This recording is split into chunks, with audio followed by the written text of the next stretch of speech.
نحمده ونصلي على رسوله الكريم أما بعد فأعوذ بالله من الشيطان الرجيم بسم الله الرحمن الرحيم والذين يكنزون الذهب والفضة ولا ينفقونها في سبيل الله فبشرهم بعذاب أليم صدق الله العظيم ইফতার পূর্ব আজকের এই ইফতার প্রোগ্রামে আপনারা যারা উপস্থিত হয়েছেন আপনাদের সবাইকে জানাচ্ছি আন্তরিক শুভেচ্ছা এবং মোবারকবাদ। আহলান ওয়া সাহলান ওয়া মারহাবান বিকুম ফি হাদাল লিকা আত-তাইয়িব আল মুবারাক। আমরা শুরুতেই আল্লাহ রাব্বুল ইজ্জা ওয়াল জালালের দরবারে শুকরিয়া জ্ঞাপন করছি, যিনি আমাদেরকে পবিত্র রমাদান আল মুবারাকে ইফতারের পূর্ব মুহূর্তে কিছু দিনী কথা শুনবার জন্য একত্রিত হওয়ার তৌফিক দিয়েছেন। আমরা সবাই করে নিচ্ছি কালিমাতুশ শুকুর আলহামদুলিল্লাহ। আল্লাহ তাআলা শুকরিয়া আদায়ের পাশাপাশি আজকের এই প্রোগ্রামের অর্গানাইজিং কমিটির আমি শুকরিয়া আদায় করছি। অতিথি হিসেবে যারা এসেছেন তাদের শুকরিয়া আদায় করছি। অর্গানাইজিং কমিটি আমাকে একটা টপিক দিয়েছে এবং রিকোয়েস্ট করেছে যে আপনি যাকাতের উপর আলোচনা করবেন, কারণ আজকে নাকি বড় বড় ব্যবসায়ীরা আসবে এখানে আমি শুনলাম। তো অনেককে আমি চিনি পার্সোনালি, আলহামদুলিল্লাহ। আল্লাহ তাআলা আপনাদের ব্যবসায় বারাকা দিক।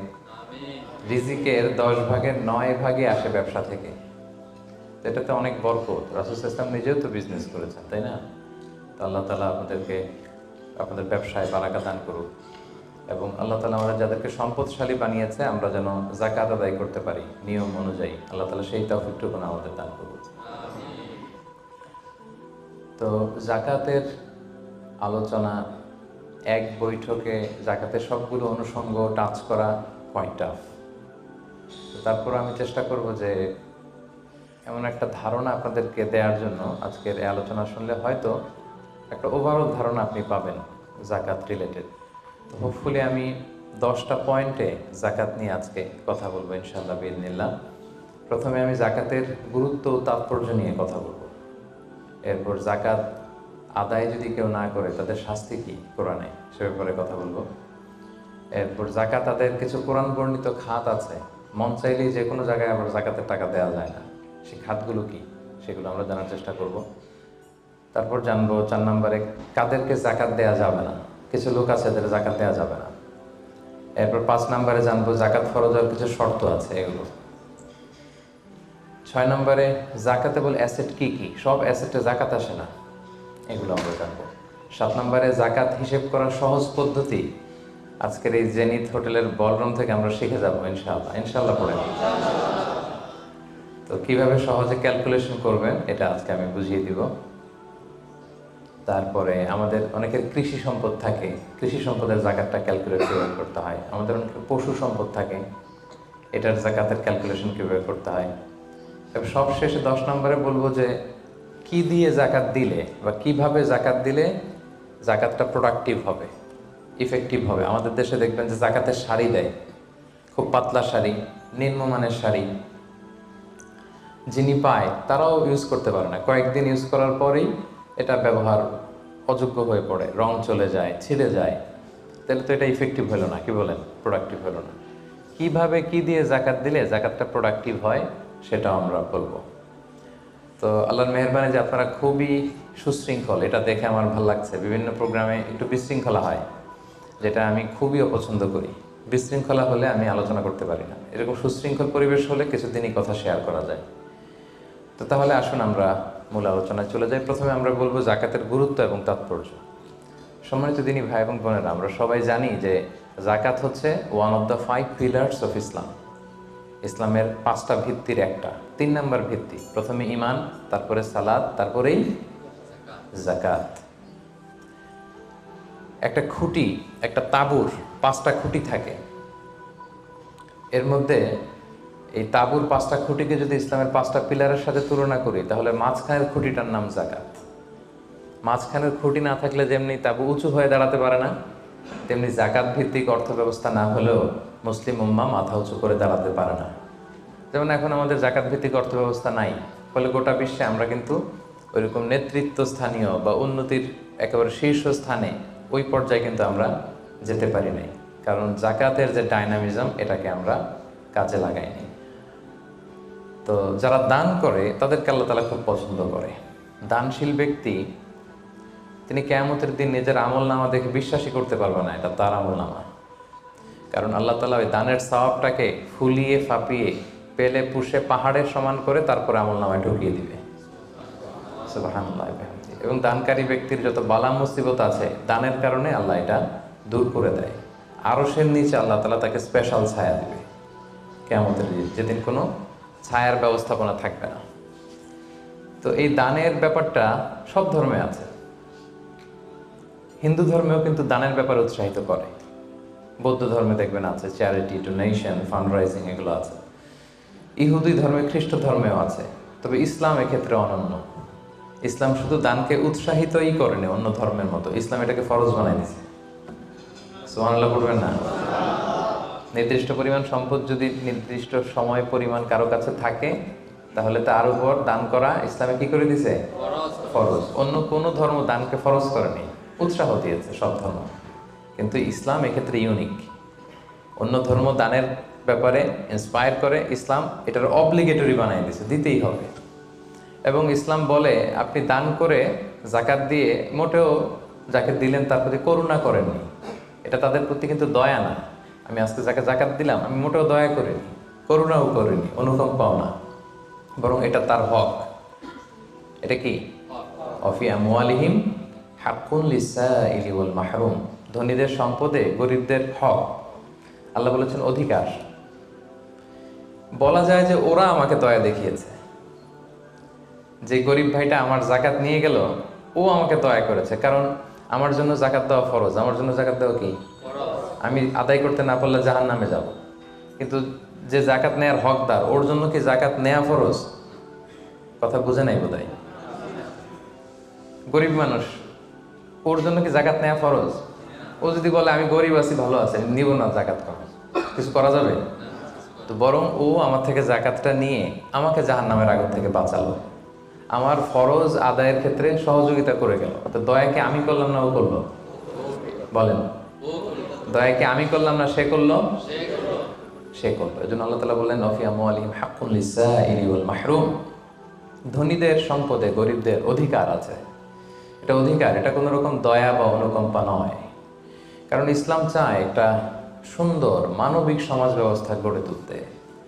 শহরের এক পাশে গাছতলা, আরেক পাশে পাঁচতলা। শহরের এক পাশে 5 স্টার 7 স্টার হোটেল, বৃত্ত, বৈভব, আনন্দ, উল্লাস, এন্টারটেইনমেন্টে মানুষ ফুর্তিতে মজে থাকবে। আর শহরের আরেক পাশে বস্তি, না খেয়ে মানুষ চিকিৎসার অভাবে ধুকে ধুকে মরবে। ইসলাম এটা চায় না। ইসলাম চায় সম্পদের তারল্য সবার হাতে পৌঁছে যাক। কাইলা ইয়াকুনা দুলাতান বাইনাল আগনিয়াই মিনকুম। আল্লাহ বলেন সম্পদ যেন শুধু তোমাদের ধনীদের হাতে কুক্ষিগত না হয়, এজন্য আমি এই জাকাতের ব্যবস্থাপনা করেছি। ফলে সবার কাছে এই জাকাতের অর্থ কিন্তু পৌঁছে যাবে। তাহলে সম্মানিত ভাই এবং বোনেরা, আমরা বুঝলাম এই জাকাত কিন্তু যাদের উপর ফরজ হয়েছে এটা আপনাকে আদায় করতেই হবে, এখানে কোনো ছাড় নেই। এবং এটা গরিবদের অধিকার, এটা সোশ্যাল সিকিউরিটি নেট, যাতে সকলের কাছে অর্থের তারল্য পৌঁছে যায়। এজন্য আল্লাহ তাআলা জাকাতকে ফরজ করেছেন। তাহলে জাকাতের গুরুত্ব তাৎপর্য তো বুঝলেন না? এবার শোনেন, জাকাত ফরজ হওয়ার পরে যদি আমরা জাকাত আদায় না করি তাহলে কি ভয়ঙ্কর শাস্তি হবে। এই আয়াতটা দিয়েই আমি আমার আলোচনা শুরু করেছি যে ওয়াল্লাযীনা ইয়াকনিজুনা যাহাবা ওয়াল ফিদ্দাতা ওয়া লা ইউনফিকুনাহা ফি সাবিলিল্লাহ ফাবাশশিরহুম বিআযাবিন আলীম। হে নবী, যারা গোল্ড, সিলভার, স্বর্ণ, রূপা জমা করে রাখে, আল্লাহর রাস্তায় দান করে না, তাকে আপনি কঠিন আযাবের সুসংবাদ দিন। আচ্ছা বলেন তো, আযাবের কি সুসংবাদ হয় না দুঃসংবাদ হয়? তারপরও আল্লাহ বললেন কঠিন আযাবের সুসংবাদ দিন। তার মানে বোঝা গেল আযাবটা যে খুব ভয়ঙ্কর হবে, আযাবের তীব্রতা বোঝানোর জন্য আল্লাহ এই এক্সপ্রেশন ব্যবহার করেছেন।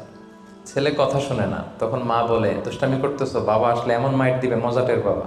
আচ্ছা বলো তো, মাইট দিলে কি মজা লাগে? তো মা তো বলতেছে মজা টের পাবি। তোর বাবা এসে এমন মাইট দিবে মজা টের পাবি। মজা লাগে মাইট দিলে? তো মজার কথা বললেন কেন মা? মাইটটা খুব কড়া হবে, মানে চরম পিট্টি দিবে তোমার বাবা তোমারে, আসুক তোমার বাবা। তো এই শাস্তির তীব্রতা বোঝানোর জন্য বললেন যে মজা। তো আল্লাহ বলতেছেন ওদেরকে কঠিন শাস্তির সুসংবাদ দেন, দুঃসংবাদ বলে নেই। আল্লাহ টিপ্পনি কেটে বললেন যে সুসংবাদ দেন। ইয়াউমা ইউহমা আলাইহা ফি নারি জাহান্নাম। সেদিন এই স্বর্ণরৌপ্য যারা জমিয়ে রেখেছে, জাকাত দেয় নাই, এগুলোর আল্লাহ গলিয়ে খুন্তি বানাবে লোহার। ফাতুকুয়া বিহা জিবাহুহুম ওয়া জুনুবুহুম ওয়া যুহুরুহুম, 3 জায়গায় ছেঁকা দেওয়া হবে। কপালে স্বর্ণরৌপ্য জমা করেছে, ব্যাংক ব্যালেন্স জমা করেছে, জাকাত দেয় নাই, এগুলোর আগুনে জ্বলিয়ে লোহার খুন্তি বানিয়ে কপালে ছেঁকা দেওয়া হবে। এটা কি দুনিয়ার আগুনের ছেঁকা? কথা বলেন।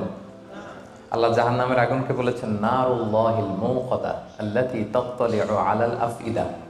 দুনিয়ার আগুন আঙ্গুলে লাগলে আঙ্গুল জ্বলে, পায়ে লাগলে পা জ্বলে। জাহান্নামের আগুন দেখে যেখানেই লাগুক আগে কলিজে চলে যাবে। সেই আগুনে সেই স্বর্ণ রূপাগুলোকে গলিয়ে খুন্তি বানিয়ে কপালে, পাজরে, পিঠে ছেক দেওয়া হবে। আল্লাহ তাআলা আমাদেরকে হেফাজত করুক। সাইয়ুতাওয়াকুনা মা বাখিলু বিহি ইয়াওমাল কিয়ামা, যেগুলোর জাকাত তারা দিতে চায় না স্বর্ণরৌপ্য, এগুলোরে বেড়ি বানিয়ে কিয়ামতের মাঠেই গলায় পরিয়ে দেওয়া হবে। অন্যান্য সব পাপের শাস্তি জাহান্নামে গেলে আগে বিচার, তারপরই না শাস্তি, কি বলেন? এক্সেপ্ট জাকাত। জাকাত যারা দেয় নাই এদের শাস্তি কিয়ামতের ময়দান থেকেই শুরু। অন্যান্য সব শাস্তি জাহান্নামে ঢুকলে, আর জাকাতের শাস্তি সাইয়ুতাওয়াকুনা মা বাখিলু বিহি ইয়াউমাল কিয়ামা, কিয়ামতের মাঠেই গলায় বেড়ি পরানো হবে। বুঝে শুনে সবাই উত্তর দিবেন। আচ্ছা, যেই লোকটাকে কিয়ামতের ময়দানে লক্ষ কোটি মানুষের সামনে লোহার বেড়ি পরিয়ে টানা হলো জাকাত না দেওয়ার কারণে, ও যদি নামাজি হয়ে থাকে, ওর নামাজ কি কাজে লাগলো ওই দিন? বলেন। উনি যদি রোজা রেখে থাকে, ওই দিন ওনার রোজাটা কি কাজে লাগলো? তাহাজ্জুদ পড়তে পড়তে কপালে যদি দাগ ফেলে দেয়, ওই দাগ ওনার কি কাজে লাগলো ওই দিন? কোটি মানুষের সামনে গলায় বেরিয়ে পড়ে যদি আমাকে হেঁচকা টান দেয় জাকাত না দেওয়ার কারণে, তো আমার নামাজ কি কাজে লাগলো বলেন তো? কথা বোঝেন নাই বোধহয়। নামাজ কি কোনো কাজে লাগলো? সো জাকাতের শাস্তি বড্ড ভয়ঙ্কর যারা জাকাত দেয়নি। হাদিসে আছে আতাহুল্লাহু মালান ওয়া লাম ইউআদ্দি যাকাত, আল্লাহ সম্পদ দিয়েছে কিন্তু তারা আল্লাহর রাস্তায় জাকাত দেয় নাই। এই সম্পদগুলোকে একটা সাপের রূপ দেওয়া হবে। সুজাআন আখরা, বুখারীর বর্ণনা। দ্য মোস্ট ভেনোমাস স্নেক, সুজাআন আকরা, টেকো সাপ। সাপের মাথায় পশম হয়, কিছু চুল, পশম। তো জাহান্নামের সেই সাপ এত বিষাক্ত, ভেনোমাস হবে, বিষের চোটে ওই সাপের মাথায় কোনো পশমও থাকবে না। ওই সাপ তাকে পেঁচিয়ে দেওয়া হবে। পেঁচাতে পেঁচাতে এই চোয়ালে এসে সাপটা শুধু ছোবল মারবে, আর কি বলবে জানেন? আনা মালুক আনা কানসুক, আমি তোমার সম্পদ। আমাকে ভোগ করার জন্য ব্যাংকে রেখে দিছিল না ফিক্সড ডিপোজিট করে, জাকাত ক্যালকুলেশন করে দেওয়া নাই? আনা মালুক আনা কানসুক বলতেই থাকবে, এক একটা ছোবল মারবে। আনা মালুক আনা কানসুক, am your wealth, am your bank balance, আমি তোমার সম্পদ, আমি তোমার গহনা, আমি তোমার জুয়েলারি, আমি তোমার অর্নামেন্টস, আমি তোমার গচ্ছিত সম্পদ। হিসাব করে তো দেও নাই, খাওয়ার জন্য রাখছিলা, আজকে খাও। আনা মালুক আনা কানসুক। আমরা কি কিয়ামতের ময়দানে সেই কঠিন আযাব ভোগ করতে চাই? এই কঠিন শাস্তি ভোগ করার ক্ষমতা কি আমাদের আছে? ওয়াখুলিকাল ইনসানু দাঈফা, আল্লাহ মানুষকে দুর্বল করে বানিয়েছে। তো সম্মানিত সুধী, আল্লাহ তাআলা আমাদেরকে, যাদেরকে সম্পদশালী বানিয়েছেন, আমরা যেন হিসেব করে জাকাত দিয়ে দিই, একেবারে নিয়ম মাফিক। আজকে নিয়মটা শিখে যাব, নিয়ম মাফিক আমরা জাকাত দিব। এটা গরিবের হক, গরিবের হাতে বুঝিয়ে দেব। পারা যাবে তো ইনশাআল্লাহ? ইনশাআল্লাহ। 2 নম্বর পয়েন্টও কভার করলাম। 3 নম্বর পয়েন্ট হচ্ছে জাকাত আদায়ের খাত। সব খাতে জাকাত দেওয়া যায় না। জাকাতের টাকা দিয়ে মসজিদ বানানো যায় না। আজকে বুঝে যান, জেনে যান মাসআলা। জাকাতের টাকা দিয়ে মাদ্রাসা বানানো যায় না। জাকাতের টাকা দিয়ে কালভার্ট, ব্রিজ বানানো যায় না, কারণ ব্রিজে তো ধনীরাও হাঁটবে, কি বলেন? তো ধনীরা কি জাকাতের টাকা কনজিউম করার কোনো সুযোগ আছে? নাই। তার মানে আল্লাহ তাআলা কোরআনে বর্ণিত 8টা খাত উল্লেখ করেছেন, এই 8টা খাতেই আপনাকে জাকাত দিতে হবে। এর বাইরে জাকাত দিলে হবে না। আল্লাহ তাআলা বলেন ইন্নামাস সাদাকাতু লিল ফুকারাই ওয়াল মাসাকিনি ওয়াল আমিলিনা আলাইহা ওয়াল মুআল্লাফাতি কুলুবুহুম ওয়া ফির রিকাবি ওয়াল গারিমিনা ওয়া ফিস সাবিলিল্লাহি ওয়া ইবনিস সাবিল ফারিদাতাম মিনাল্লাহি ওয়াল্লাহু আলিমুল হাকিম। 8টা খাত। এই 8 খাতের বাইরে আপনি জাকাত দিলে আদায় হবে না। 1 নম্বর খাত হচ্ছে লিল ফুকারা, ফকিরদেরকে আপনি দিতে পারবেন। 2 নম্বর খাত হচ্ছে ওয়াল মাসাকিনি, মিসকিনদেরকে দিতে পারবেন। এখন ফকিরকে, মিসকিনকে, ফকির হচ্ছে মানলাহু শাই, যার কিছু জিনিসপত্র আছে, কিছু টাকা আছে, কিছু সম্পদ আছে, কিন্তু ওয়ালা ইয়াকফি, এটা তার হয় না। কিছু টাকা আছে, মাসে 20 দিন খাইতে পারে, 10 দিন কষ্ট হয়, ছেলেরে ভালোভাবে পড়াইতে পারে না, নিজের ভালো জামা কাপড়ের ব্যবস্থা নাই। তার মানে কিছু সম্পদ আছে, এতে তার কুলায় না, হয় না, একে বলে ফাকির, একে আপনি দিতে পারবেন। আরেক শ্রেণী হচ্ছে মিসকিন। মিসকিন হচ্ছে মান লাইসা লাহু শাই, যার কিছুই নাই, একেবারে কিছুই নেই। রাস্তাঘাটে অনেক দেখবেন যে ভবঘুরে লুঙ্গি একটা পরে আছে, গায়ে কোনো জামা নেই, ওর কিছুই নাই, এ হচ্ছে মিসকিন। তো এদেরকে আপনি দিতে পারবেন। 1 নম্বরে ফাকির, 2 নম্বরে মিসকিন। এই দুইটাই হচ্ছে বেসিকলি প্রাইমারি সোর্স।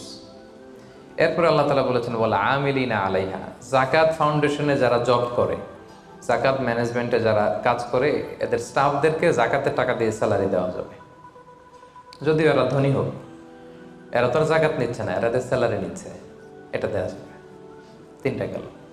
ওয়াল মুআল্লাফাতি কুলুবুহুম, বিধর্মী, অন্য ধর্মের, বুদ্ধিস্ট, হিন্দু, আপনি চাইলেন যে এরা জাকাতের টাকা দিয়ে একটু হেল্প করলে হয়তো ইসলামের প্রতি আকৃষ্ট হবে, এরকম শর্তে আপনি এরকম মুআল্লাফাতি কুলুবুহুম, অন্য ধর্মের লোকদেরও জাকাত দিতে পারবেন। সাধারণত অন্য ধর্মের লোকদের দেওয়া যায় না, কিন্তু যদি ভাবেন যে দিলে ইসলামের যে জাকাত ব্যবস্থা, ইসলামের সৌন্দর্য, আমরা একটা হেল্পিং হ্যান্ড দেখলে সে আকৃষ্ট হবে, তাইলে দিতে পারবেন। অফির রেকাব, 4 নম্বরে হচ্ছে দাস মুক্তি। সম্মানিত ভাই বোন বোনেরা, দাস আজাদ করার ক্ষেত্রে আপনি জাকাতের টাকা দিতে পারবেন। তো এখন তো আর দাস নাই, এখন কি করতে পারবেন? এখন এই যে প্রিজনারদেরকে, কারাবন্দি আছে না অনেকে, উল্টাপাল্টা মামলা দিয়ে হামলা করে জেলে ঢুকায় রাখছে, তো এর এখন আইনজীবী চালানো লাগে, এর এদিকে টাকা লাগে, ওদিকে টাকা লাগে, বা তার মুক্তির জন্য টাকা লাগতেছে, বা কাউকে কিডন্যাপ করা হয়েছে, গুম করা হয়েছে, এই সমস্ত ইস্যুতে তাদের প্রাণ রক্ষার জন্য, কারামুক্তির জন্য আপনি জাকাতের টাকা দিয়ে হেল্প করতে পারবেন। 4টা গেল। ওয়াল গারিমিন, ঋণগ্রস্ত ব্যক্তি, ঋণের বোঝায় প্রতিদিন খালি ধরে পাওনাদাররা, তার মানে জীবন চালানো না বিশ্বাস হয়ে পড়তেছে, তাকে আপনি ঋণের বোঝা হালকা করার জন্য দিতে পারবেন। অফি সাবিলিল্লাহ, 6 নম্বর হচ্ছে আল্লাহর রাস্তায় যারা আছে। এগুলোর প্রত্যেকটা আমি 1 ঘন্টা করে আলোচনা করতে পারবো। প্রত্যেকটা পয়েন্ট যদি ইন ডিটেল ফিকহি ইস্যুসগুলো নিয়ে কথা বলি, লম্বা চড়ে আলোচনা হবে। আমি জাস্ট আপনাদের মাথায় একটু করে জাস্ট শোনাচ্ছি, তাহলে ওভারঅল একটা ধারণা আপনি পেয়ে যাবেন। অফি সাবিলিল্লাহ, আল্লাহর রাস্তায় যারা আছে, এর দ্বারা উদ্দেশ্য হচ্ছে যারা আল্লাহর রাস্তায় জেহাদ করছে। ফিলিস্তিনে আমার ভাইরা জেহাদ করছে, কাশ্মীরে জেহাদ করছে, সশস্ত্র সংগ্রামে তাদের যে যুদ্ধাস্ত্র যা যা প্রয়োজন, এই ক্ষেত্রে আপনি দিতে পারবেন। আধুনিক সময় অনেক স্কলাররা বলে যে এই যে এতিমখানাতে অনেক ছেলে আছে, অনাথ, এতিম, তারপর টাকা পয়সা নাই, তারাও তো তাদের লাইফটা ইসলামের জ্ঞান আহরণের জন্যই ডেডিকেট করেছে, তারাও ফি সাবিলিল্লাহ, ওখানেও দিতে পারবেন। সর্বশেষ হচ্ছে ফি সাবিলিল্লাহি ওয়াবনিস সাবিল, পথিক। পথিক যদি নিঃস্ব হয়ে যায়, তাকে আপনি জাকাতের টাকা দিয়ে হেল্প করতে পারবেন। ধরেন একজন পথিক, বাড়ি হচ্ছে কেলান্তান, এখন কেলে আইসা মলম পার্টির খপ্পরে পইরা সব শেষ, কিছুই নাই আর, তার সব নিয়ে গেছে। তো এখন সে ওইদিকে কেলান্তানে অনেক ধনী, কিন্তু এইখানে টাকা পয়সা নাই। এখন এই যে তার টাকা নাই, তাকে পোষতে হবে, তা খাইতে হবে, আপনি জাকাতের টাকা দিয়ে তাকে হেল্প করতে পারবেন। এখন অবশ্যই এটা খুব প্রযোজ্য না, কারণ ক্রেডিট কার্ড থাকে বাংলাদেশে, ধরেন বিকাশ সে সিস্টেম আছে, বা খুব সামহাও তার কারো নাম্বার মুখস্থ থাকলে ফোন করলে টাকার ব্যবস্থা হয়ে যাবে। কিন্তু শরীয়ত কিন্তু এটাও রেখেছে, পথিক মুসাফিরকে আপনি হেল্প করতে পারবেন। তাহলে এই 8টা খাত ছাড়া কিন্তু সম্মানিত ভাই বোন বোনেরা, আপনি অন্য খাতে জাকাত দিলে জাকাত আদায় হবে? মন মতো দিলে হবে না। কিন্তু 4 নম্বরে আমরা জানবো কাদেরকে জাকাত দেওয়া যাবে না। এতক্ষণ তো জানলাম কোথায় কোথায় দেওয়া যাবে, এবার শুনবো কাদের দেওয়া যাবে না। 1 নম্বর, হাশিমি খানদানের কাউকে দেওয়া যাবে না। বানু হাশিম মানে রাসূলুল্লাহ সাল্লাল্লাহু আলাইহি ওয়াসাল্লামের বংশধর। আমাদের একটা বংশ আছে না, কেউ মুন্সি বংশ, কেউ চৌধুরী বংশ, কেউ ওই বংশ। রাসূল সাল্লাল্লাহু আলাইহি ওয়াসাল্লামের বংশের নাম কি? হ্যাঁ, কুরাইশের হাশিমি খানদানের বংশ ওনার, বানু হাশিম। ওনারা, কুরাইশ হচ্ছে অনেক বড় একটা গ্রুপ, এটার মধ্যে বানু জাহারা আছে, বানু হাশিম আছে। তো এখানে রাসূল সাল্লাল্লাহু আলাইহি ওয়াসাল্লাম হচ্ছেন বনু হাশিম। বনু হাশিমের লিনিয়েজে যারা আসবে, আপনি যদি জানতে পারেন তিনি বনু হাশিম, আপনি জাকাত দিতে পারবেন না, ওনারা জাকাত খেতে পারবে না। তাদের মধ্যে এখন যদি কেউ গরিব থাকে, আপনি অন্য ফান্ড থেকে দিবেন, এমনি চ্যারিটি করবেন, কিন্তু জাকাতের টাকা ওনাদেরকে দেওয়া যাবে না, যেহেতু নবীর বংশের সম্মানিত। জাকাতের খেজুর একবার মদিনায় স্তূপ করে রাখা। রাসূল সাল্লাল্লাহু আলাইহি ওয়াসাল্লামের ছোট নাতি হুসাইন রাদিয়াল্লাহু তাআলা আনহু তখন তো ছোট পায়ে হাঁটতে হাঁটতে যে ওই জাকাতের একটা খেজুর নিয়ে খাওয়া শুরু করছে। বাচ্চা থাকতে তো সবাই আমরা এরকমই করতাম, খাবার পেলেই কি বিস্কিট দেখলে চকলেট দেখলে এটা কার, আমার না কার, ওটা দেখার বিষয় না, আগে মুখে দাও। তো হুসাইন রাদিয়াল্লাহু তাআলা আনহু জাকাতের খেজুর তো উনি বোঝে নাই, উনি হাঁটতে হাঁটতে যে জাকাতের খেজুর খাওয়া শুরু করছে। রাসূল সাল্লাল্লাহু আলাইহি ওয়াসাল্লাম দূর থেকে দেখে উনি দৌড়ে গেলেন, যে বললেন কিখ কিখ, হাদিসে আছে শব্দটা, আরবিতে বলে কিখ কিখ, মানে আমরা বাংলায় কি বলি ওয়াক থু, থু মেরে ফেলে দাও, থুতু ফেলো যেটা বলি। রাসূল সাল্লাল্লাহু আলাইহি ওয়াসাল্লাম বললেন লা তা'লাম আন্না লা নাকুলু সাদাকা, নানা ভাই তুমি কি জানো না যে আমরা সাদাকার মাল খেতে পারি না? নাতিকে শিক্ষা দিচ্ছে, এডুকেট করছে যে হুসাইন তুমি কি জানো না যে আমরা সাদাকার মাল খেতে পারি না, আমরা তো বানু হাশেম। এবং রাসূল সাল্লাল্লাহু আলাইহি ওয়াসাল্লাম জোর করে ওই খেজুরটা বের করে দিলেন মুখ থেকে।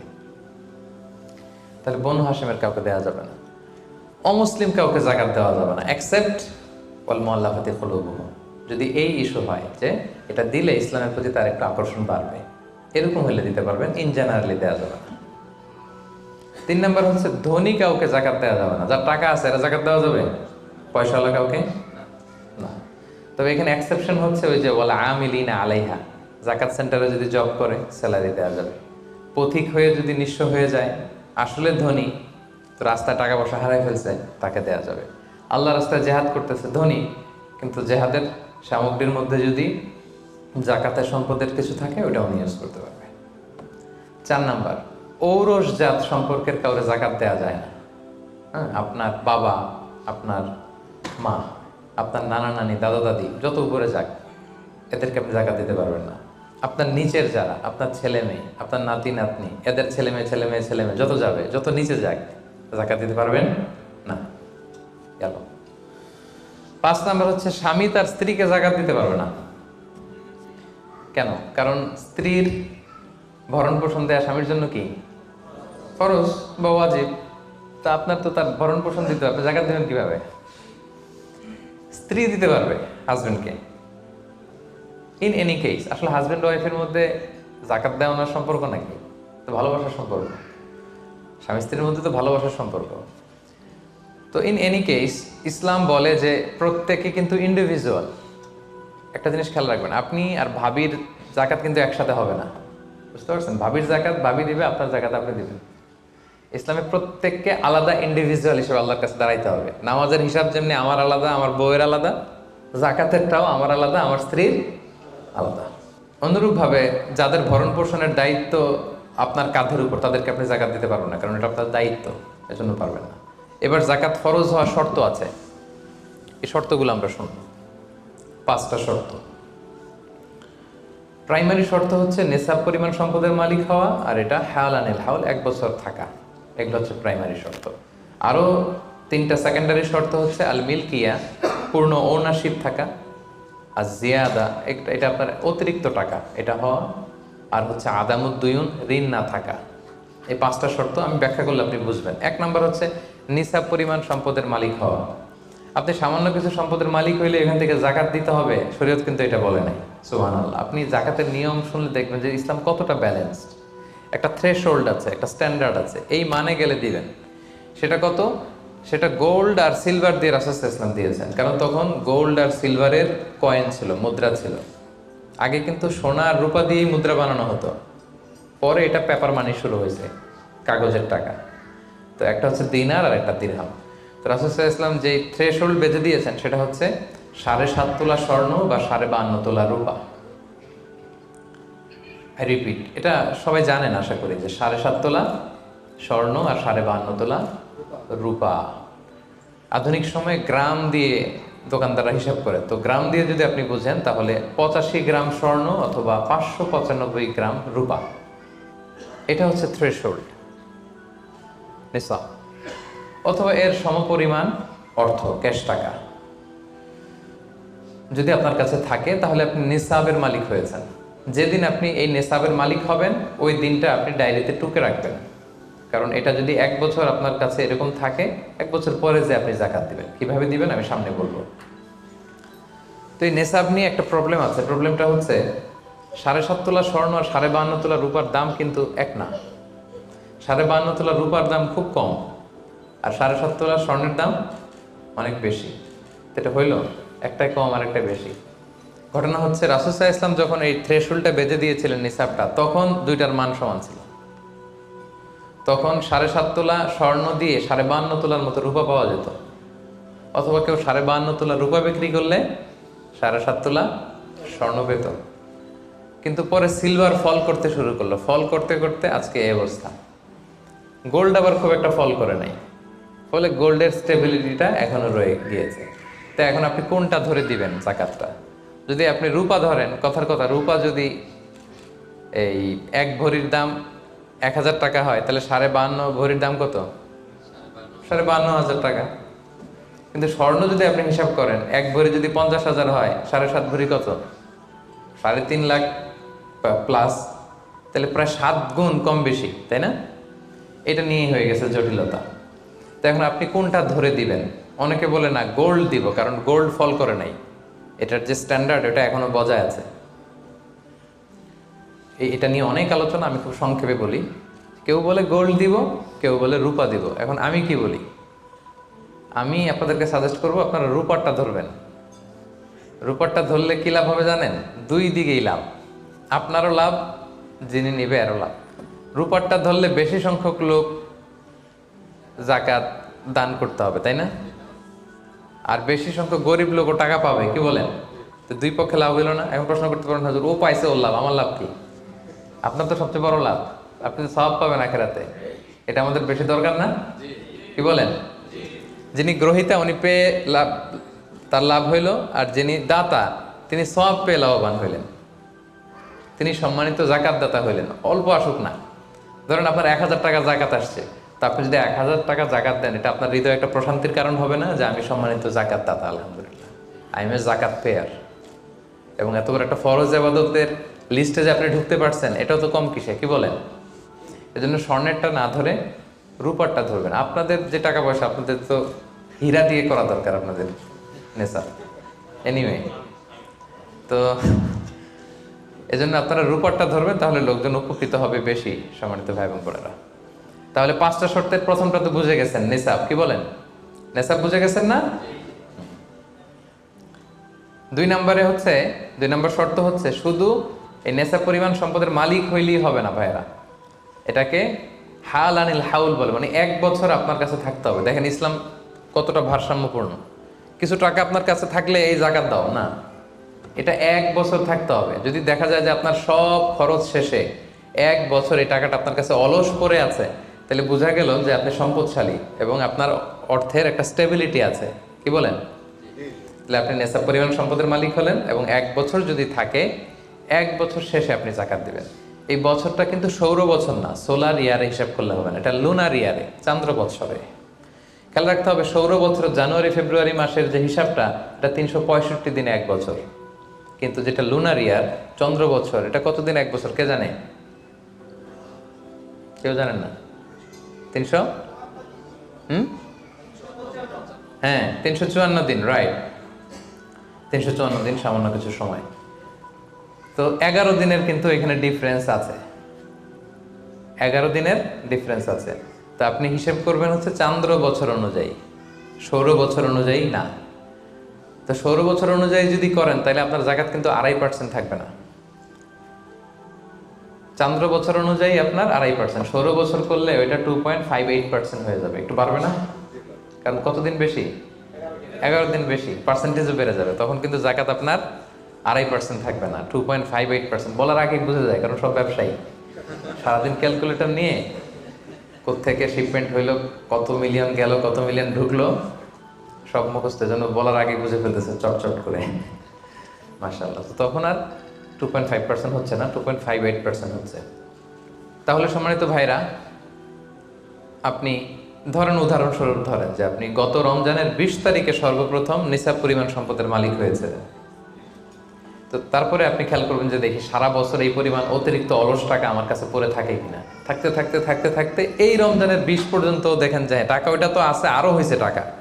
তো তার মানে আপনি এখন জাকাত দিবেন, যেহেতু নেসাবের মালিকও হয়েছেন, আবার পূর্ণ একটা চন্দ্র বছরও আপনার অতিক্রম করেছে, স্থায়ী হয়েছে, তখন আপনি জাকাত হিসাব করবেন। তাহলে 2টা শর্ত বুঝলেন না? 3 নাম্বার হচ্ছে ওনারশিপ, আপনার মালিকানা থাকতে হবে। যে সম্পদটা আছে খালি আপনার কাছে টাকা থাকলেই হবে না, এটা কমপ্লিট, আরবিতে তাসাররুফ বলে, কমপ্লিট ওনারশিপ আপনার থাকতে হবে। এখন একজনের আমানতের টাকা আপনার আছে, ওটা আপনি জাকাত দিতে পারবেন?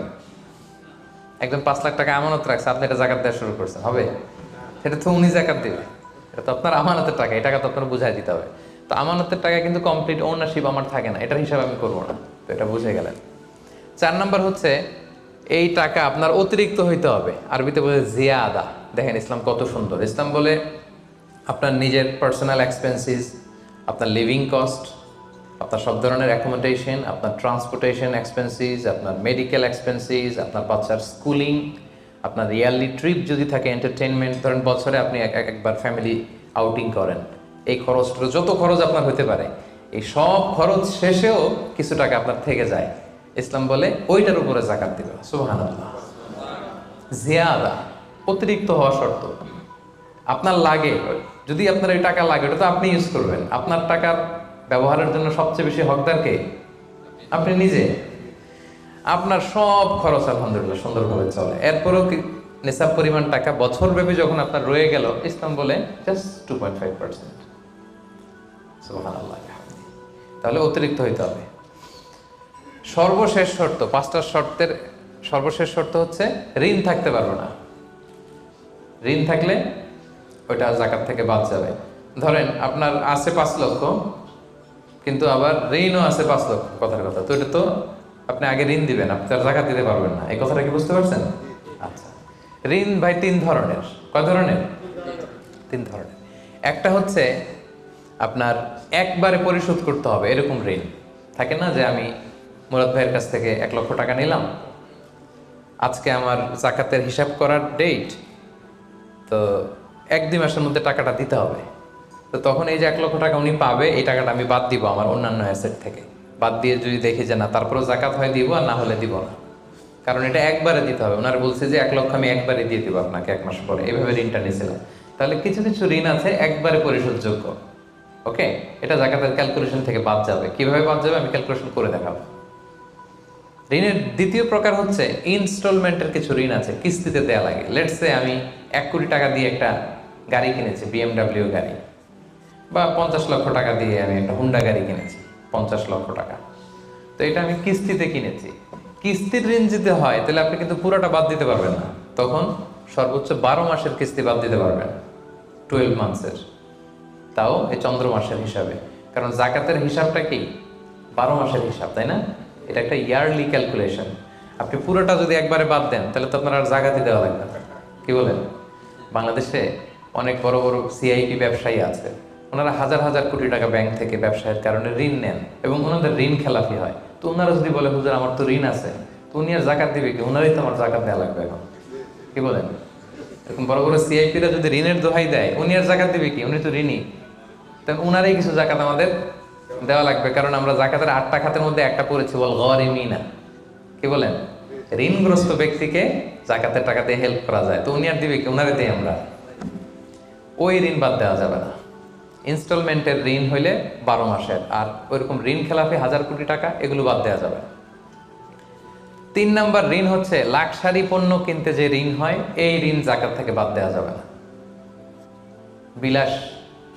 বিলাসিতামূলক কিছু যদি আপনি কিনেন, আপনি একটা লাম্বরগিনি কিনলেন 10 কোটি টাকা দিয়ে, এটা আপনি জাকাত থেকে বাদ দিতে পারবেন? পারবেন না। তাহলে লাক্সারি আইটেমের যে ঋণ, এটা বাদ দেওয়া যায় না।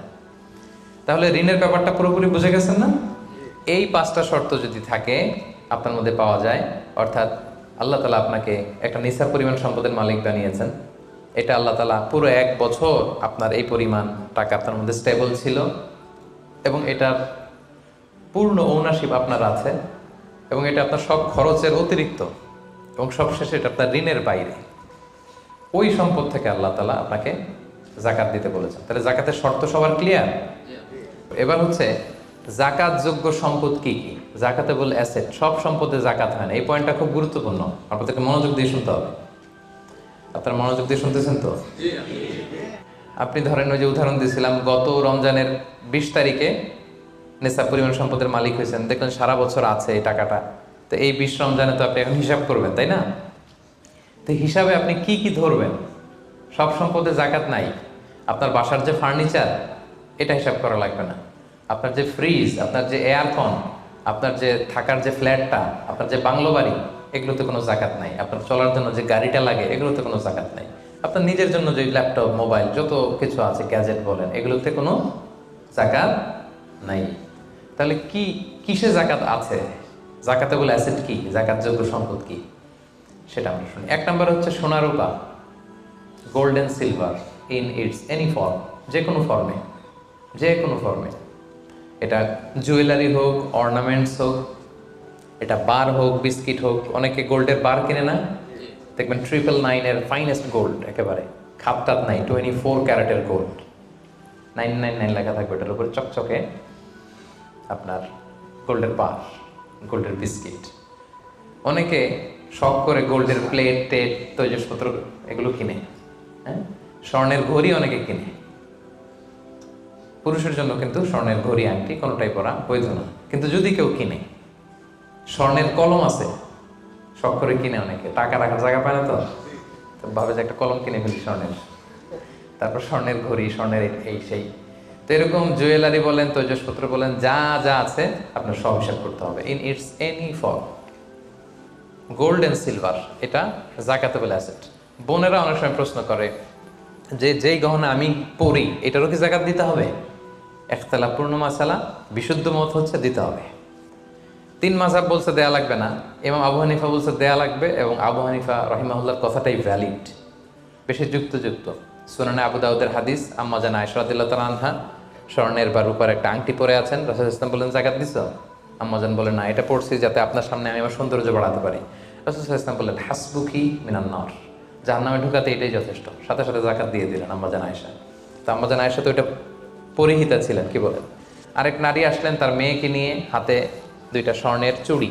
রাসূল বলেন জাকাত দিছো? দেই নাই। বলতেছে তুমি কি পছন্দ করো যে এই 2টা চুড়ির পরিবর্তে আগুনের 2টা চুড়ি জাহান্নামে পরানো হবে? ওই মহিলা ভয়ে তাড়াতাড়ি খুলে দিচ্ছে, রাসূলুল্লাহ নেন, পুরোটাই দিয়ে দিলেন। তো এই হাতের বালাও কিন্তু ওই মেয়ে হাতে পড়া ছিল, তাই না? এতে করে বোঝা যায় যেই জুয়েলারি আমার বোনেরা আপনারা ইউজ করেন, সেটারও জাকাত দিতে হবে, সেটারও জাকাত দিতে হবে। আপনার সিন্ধুকে থাক, গলায় থাক, আপনি সব কাউন্ট করে জাকাত দিবেন। তবে আপনি বিক্রয় মূল্য হিসাব করবেন, কারণ আপনি 1 লক্ষ টাকা দিয়ে একটা নেকলেস কিনছেন, বেচতে গেলে কি 1 লক্ষ পাবেন? কথা বোঝেন নাই? পাবেন? এটার সাথে খাদ আছে, এটার মেকিং চার্জ আছে, জুয়েলারি দোকানেরও একটা মেকিং চার্জ রাখে। তো আপনি যখন আপনার নেকলেসটা বিক্রি করতে যাবেন, ওরা 20% কাট করে দিবে। 1 লক্ষ টাকার নেকলেস আপনি দোকানে বেচতে গেলে কত টাকা পাবেন? 80,000টা হিসাব করবেন, বিক্রয় মূল্য ধরতে হতো। তো তাহলে সম্মানিত ভাই এবং বোনেরা, zakatable asset 1 number gold and silver. 2 number হচ্ছে ক্যাশ। ধরেন আজকে আমি আমার জাকাত হিসাব করতে বসছি, তো আমি দেখতেছি যে আমার স্বর্ণ টর্ণ কি আছে না আছে, আমি হিসাব করতেছি। স্বর্ণের পালা গেল, এবার আমি হিসাব করবো আমার ক্যাশ কোথায় আছে, পকেটে কত, ওয়ালেটে কত, ড্রয়ারে কত, ব্যাংকে কত, কারেন্ট অ্যাকাউন্টে কত, ফিক্সড অ্যাকাউন্টে কত, সেভিংস অ্যাকাউন্টে কত, যত জায়গায় আপনার যত ক্যাশ ফর্মে টাকা আছে এটা আপনি হিসেব করবেন। এগুলো জাকাতেবল অ্যাসেট। আরও কিছু সম্পদ আছে, এগুলো ক্যাশ না, তবে ইজিলি লিকুইডেট করা যায়, চাইলে টাকা বের করে আনা যায়। যেমন প্রাইস বন্ড অনেক কিনে রাখে না, আমাদের ডাক বিভাগের সঞ্চয়পত্র আছে না, এগুলো ফিক্সড ডিপোজিট, অনেকে ইন্স্যুরেন্স করে, লাইফ ইন্স্যুরেন্স। এগুলো চাইলে আপনি টাকা বানাতে পারেন। তো এটা অনেকে বলে হুজুর এটা তো ম্যাচিউরড হয় না, কীভাবে করবো? এটা ব্যাংকে আপনি নক দিলে ওরা স্টেটমেন্ট দিবে যে আজকে এই ডিপোজিটটা ভাঙালে কত পাবেন, একটা স্থিতি দেখাবে, এটা আজকের স্টেটমেন্ট। ওই স্টেটমেন্ট আপনি বের করে নিয়ে আসবেন যে আজকে 20 রমজানে যদি আমি এটা ভাঙ্গাই তো আমি পাবো এত, তাহলে এটার মালিক আপনি, এটা আপনি যোগ দিবেন। তাহলে বুঝতে পারছেন এটা? এগুলো জাকাতেবল অ্যাসেট। আচ্ছা গেল। এরপরে ব্যবসার সম্পদ, উরুদ উত্তেজারা, যত ব্যবসার সম্পদ আছে এটা কিন্তু আপনি জাকাতে হিসাব করবেন। উদাহরণ দিই, একজন বিস্কিট ফ্যাক্টরির মালিক, উনি বিস্কিট বিক্রি করে। তো আজকে আমি যে জাকাতের হিসাব করতে বসছি, আমি আমার কোম্পানিতে ফোন দিয়ে আজকে কত carton biscuit ready to sell, কত কার্টুন, ধরেন 50,000 পিস, তো এটার দাম কত, বিক্রয় মূল্য আমি যোগ দেব। তারপরে বিস্কিট বানাতে যে র মেটেরিয়াল, হ্যাঁ, গম লাগে, সুগার লাগে, ইত্যাদি ইত্যাদি যা লাগে, এগুলোর যে প্রাইস, এটা আমি এটাও আমি যোগ দেব।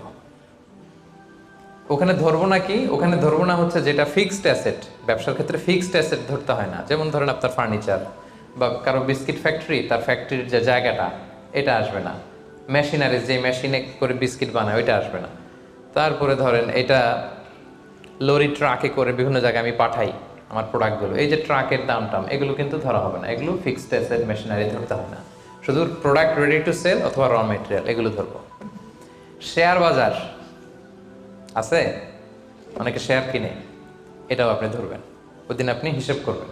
শেয়ার দুই ধরনের, একটা আছে আপনার প্রাইমারি একটা নেট ভ্যালুয়েশন করা হয়, পরে এটা একটু দাম বাড়লে অনেকে দেখবেন যে সারাদিন দেখতে থাকে দাম বাড়লো না কমলো, সেকেন্ডারি মার্কেটে এটা সেল করে দেয়, আছে না? তো এটা আজকের দিনে আমার এই শেয়ারটা সেল করলে কত প্রাইস পাবো, ওই প্রাইসটা আমি যোগ দিয়ে দিব। ওকে, আচ্ছা গেল। আরেকটা আছে কোম্পানির শেয়ার কিনে অনেকে, ধরেন বিশাল বড় বাংলাদেশে বড় কোম্পানি বেক্সিমকো কোম্পানি, তারপর ওই কোম্পানি, এটার আপনি শেয়ার কিনবেন, লং টার্ম ইনভেস্টমেন্ট শেয়ার থাকে, ওইটা কিভাবে ধরবেন? ওইখানে কোম্পানির অ্যাকাউন্টসে আপনি নক দিলে জাকাতেবল অ্যাসেট কত আছে এটা ওরা বলে দিবে। বড় কোম্পানিগুলোতে ম্যাক্সিমাম 40% জাকাতেবল অ্যাসেট থাকে। এই যে লিস্টগুলো আপনাকে শোনালাম এগুলো হচ্ছে জাকাতযোগ্য সম্পদ, আপনার এগুলোর উপর জাকাত আসে। আজকে 20শে রমজান, আমার 1 বছর হয়েছে, এগুলো সবগুলো আমি যোগ দিব। তাহলে জাকাতযোগ্য সম্পদ কি মোটামুটি একটা ধারণা পেয়েছি না? পেলাম।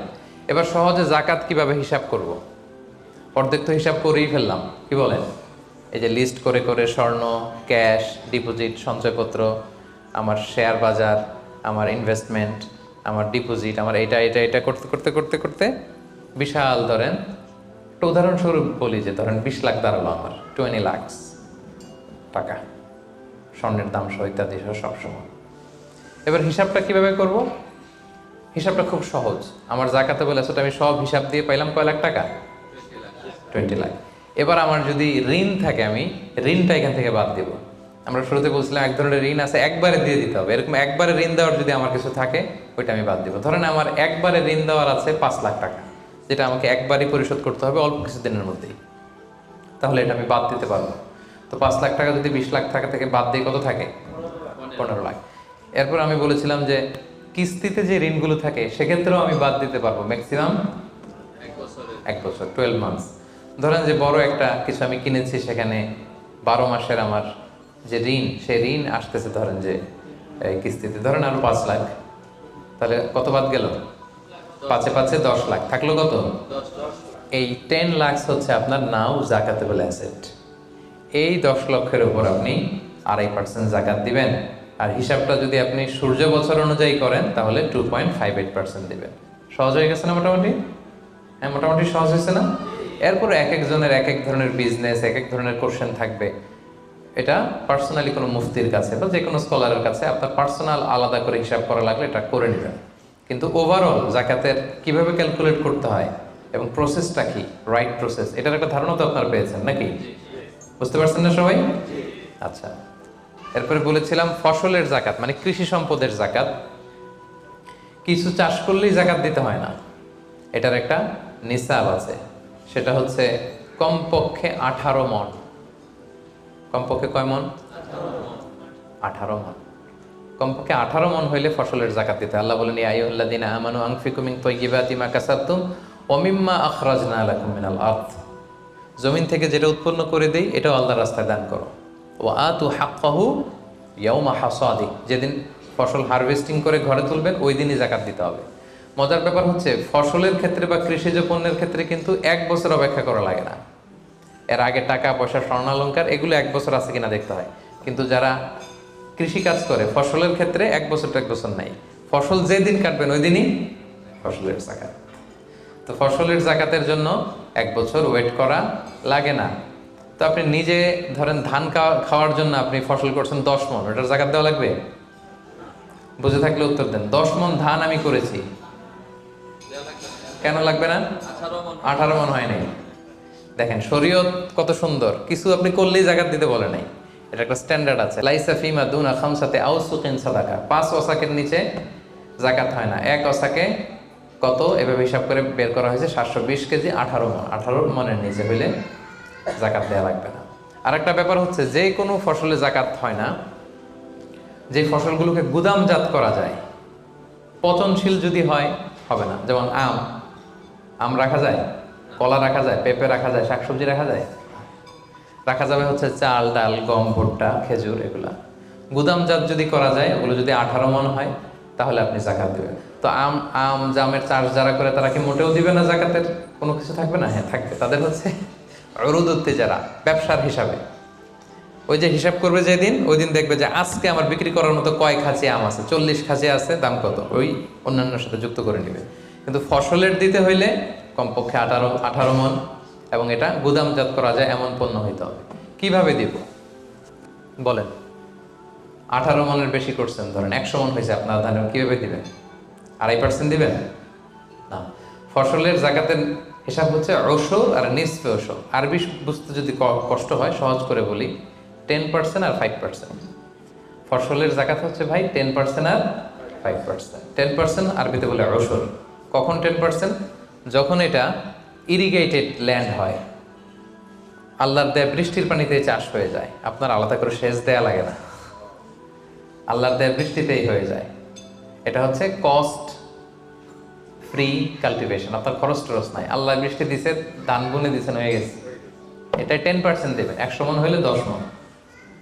আরেকটা হচ্ছে আপনার সেচ দেয়া লাগে, এটা হচ্ছে কস্ট বেসড ইরিগেট কাল্টিভেশন। আপনার সেচ দেয়া লাগে, কীটনাশক দেয়া লাগে, রাসায়নিক সার দেয়া লাগে, নিড়ানি দেয়া লাগে, এই করা লাগে, সেই করা লাগে, আপনার খরচ বেশি। ওইখানে 10% না, ওখানে দেবেন কত পার্সেন্ট? 5%। 100 মণ ধানে কয় মণ দেখছেন? তার মানে the more you cost the less you pay, the less you cost the more you pay. সুবহানাল্লাহ।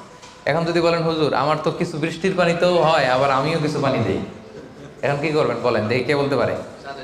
7.5% দিবেন? এই তো ব্যবসায়ী হইলে কি সুবিধা।